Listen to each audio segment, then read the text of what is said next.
Баршаңызға сәлем достар, қош келдіңіздер менің каналыма. Бүгін мен сіздермен медовый рулет рецептімен бөлісетін боламын. Осы видеоның соңына дейін қарап, каналыма тіркеліп, лайк басып комментарий жазуды ұмытпаңыздар. Бізге керек ингредиенттерді айтып өтейін. Ұн, жұмыртқа, қаймақ, сары май, қант, бал, шоколад, сірке суы, ас содасы және кофе. Алдымен жұмыртқа мен қантымызды венчикпен араластырып аламыз.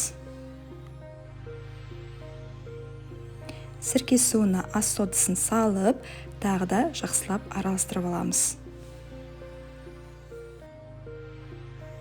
Отқа сотейникті қойып, балымыз салып, жақсылап қайнатып аламыз. Балға сары майымызды қосып, тағы да қайнатамыз.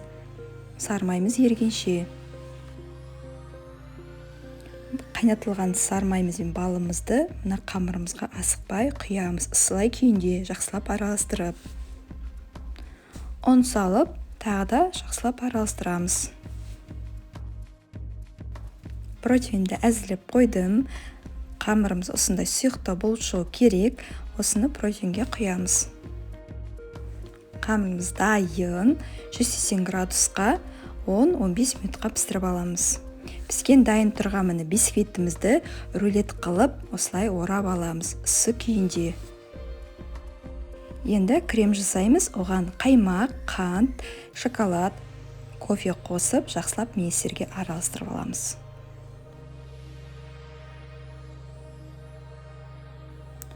Бисквитімді жайып қойдым.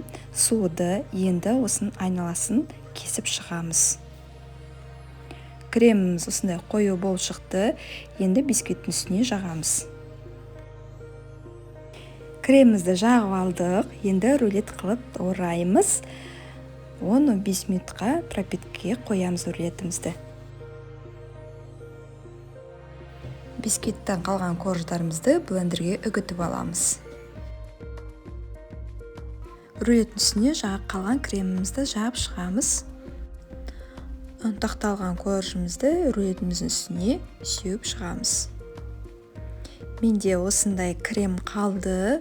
Осындай насадкаға салып, рулеттің бетін осылайтып әдемілеуге болады.